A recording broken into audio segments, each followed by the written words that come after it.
everybody, we're back. Brand new Cabral concept here. This is episode 2977, the second Cabral House Call of the weekend, answering our community's questions every single weekend. We're going to get to about 5 to 6 today. Hopefully you tuned in yesterday as well. We had some really great ones. You can find that show at episode 2976 or just stephencabral.com/podcast for all the previous almost 3,000 podcasts. Search for any topic you want over at stephencabral.com/podcast. We've probably done a show on it. All right, let's get into the first question of the day. All things wellness, body transformation, anti-aging, high performance health. Let's go. First question's from Sally. Sally says, "Hi, Dr. Cabral, what are your tips, or maybe top tips, for treating slow gut motility?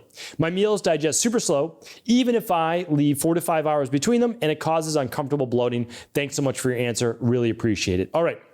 There are essentially 3 to 4 main phases of digestion. I have separate podcasts on all of them. Head on over to stephencabral.com/podcast, scroll through the top ones, and I've got a whole podcast just on gut and digestion. I have another course at stephencabral.com/courses that's just on healing all things of your gut.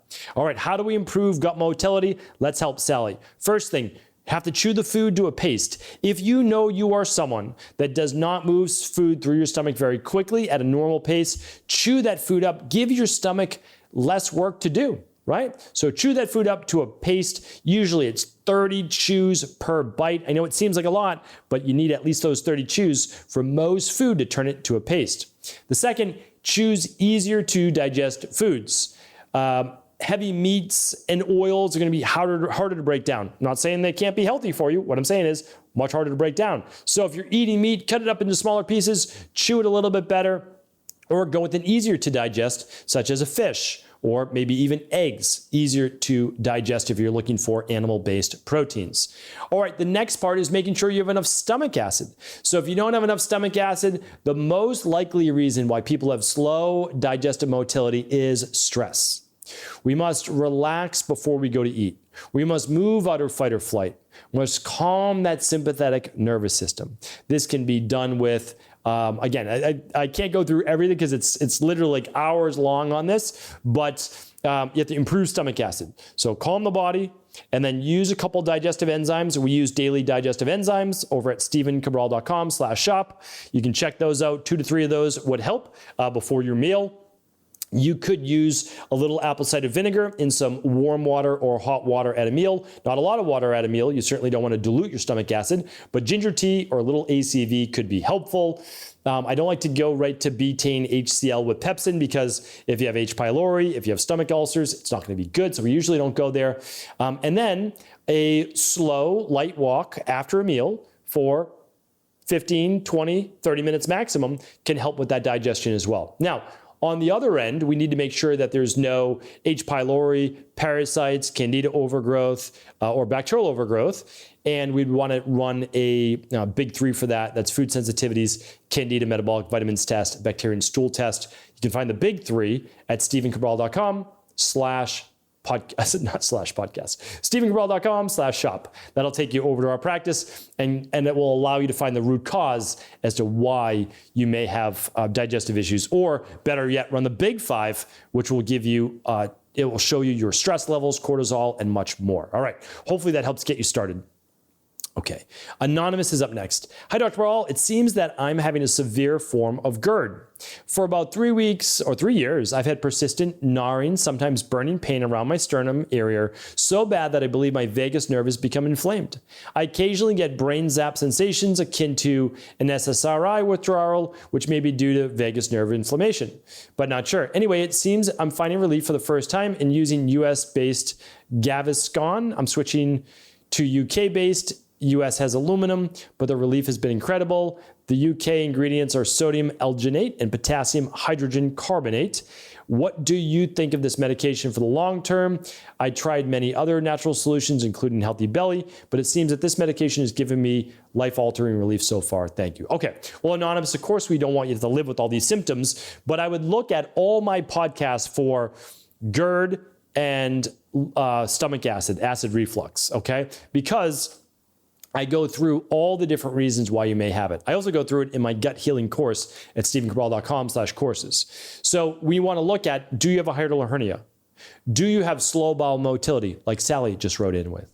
Do you have low stomach acid leading to then acid reflux? Or do you have high stomach acid because of maybe high histamine-based issues? We want to look at that as well. So these are all things to get to the underlying root cause. Do you have H. pylori? So we want to look at these things, right? We want to find the underlying root cause. And the medication could be helping because basically you are pouring water on a fire, right? You're putting out your stomach acid. I don't know about with the sodium alginate, but for sure with the potassium hydrogen carbonate. And so just understand that you may then have difficulty absorbing calcium, magnesium, zinc, B12, and others because of low stomach acid now. So I'm not telling you not to use the medication because I can't give you medical advice, medical treatment plans, medical cures, or medical diagnosis. But what I can say is get the relief you need while finding those underlying root causes, for sure. And I would run, if you can only run one lab, I would run the bacteria and parasite stool test. All right, Nana is up next. Hi, Dr. Cabral and team. I recently realized I have parasites, and I'm taking plant paradox protocol. I don't know exactly what that is. So scared they will come back. What's the best way to prevent another parasitic infection? Also, I'm sensitive to lectins, but heard fermentation reduces lectin content. If I make fermented milk with A1 milk instead of A2 milk, would it still have lectins? Finding conflicting information online. Okay, so if anybody has digestive issues, I never recommend milk in general. I don't recommend gluten, and I don't recommend cow's milk dairy, that's for sure. If we want to go with something lower, then I would go with goat or sheep. But I don't think we need these things. So it seems to me like there's a lot going on digestive-wise. I would run the big 5 if possible. If not, run the big 3 just for the gut. You'll look at the candida, the bacteria, the H. pylori, or the parasites. If you already know you have parasites, well, then you probably don't have to run the bacteria and parasite stool test. So if you're taking medication, okay, you're getting rid of it then medication-wise. If not, we use the para-support protocol. How do you not get a parasite in the future? One of the most important things is actually building up your stomach acid.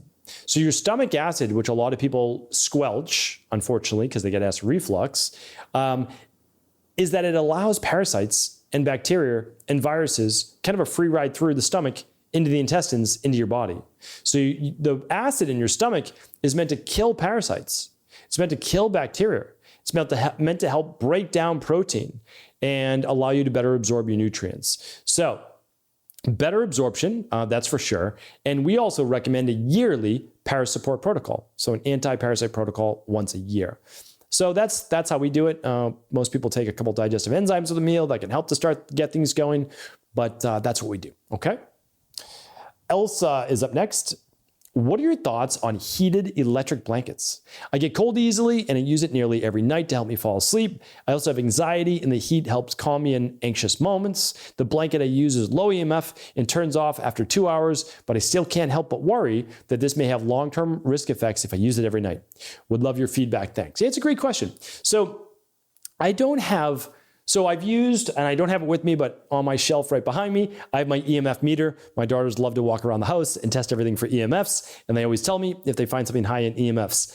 And so when I've looked at electric blankets or sauna blankets or all of these things, they're actually fairly low in EMFs. So there's not a lot. And so I'm not really worried about that part of it, like the wires kind of moving through it to keep it heated.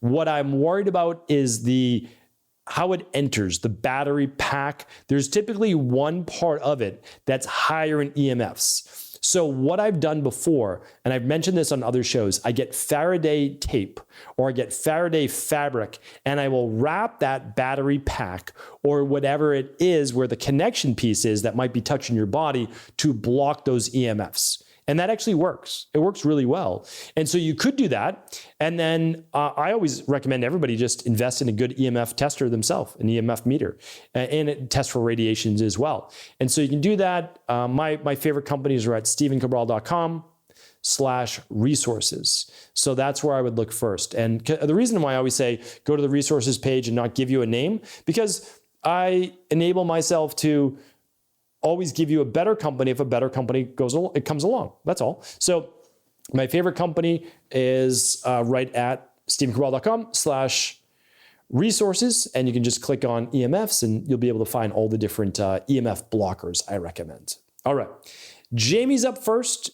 But by the way, also, so it very well may be no problem at all. And if you find a high EMF spot, well, you'll probably use some EMF Faraday-based tape or Faraday fabric to block the EMFs from your body. All right. Jamie's up next. Dr. Cabral, love your work, changed my life. Also loving high performance health. Thanks, Jamie. Glad you're a part of that program. On a recent podcast, you indicated that you were supplementing with berberine and mentioned all of the benefits. My question is there any concern with berberine suppressing muscle protein synthesis when taken on a regular basis? So it's a great question, Jamie. And people typically ask this because it has the ability to help improve AMPK and to slow mTOR, which is pretty impressive. Now, a lot of people equate it, though, to metformin, which metformin absolutely can suppress muscle synthesis. So I like to look at it in a couple different ways. One is that it's from nature and works more as an adaptogen than a medication. That means that it will help to improve to the degree needed, meaning that with berberine, I don't see too many people taking it and going into low blood sugar. But I do see people taking it and helping to normalize healthy levels of blood sugar. So that's fantastic, right? And so I love the way that herbs work from nature rather than necessarily the medication themselves. However, just like you said, Jamie, I'm still looking into long-term use with berberine and could it suppress muscle protein synthesis? From myself and my colleagues, we haven't necessarily seen that happen in everyday life, but what if it is more of a case in someone maybe 65 or 70 plus, where they may not have the muscle protein synthesis to the same degree as someone in their 40s or in their 20s. So maybe it is more or potentially detrimental to someone. The older they get, the less ability to put on muscle and maintain muscle. I am for sure, Jamie, going to do follow-ups on this, but for right now, what I've seen, at least using it for many months at a time, don't seem to see any issues with the clinical benefit around 1,000 to 1,500 milligrams per day, myself using 1,000 milligrams or 2 capsules a day.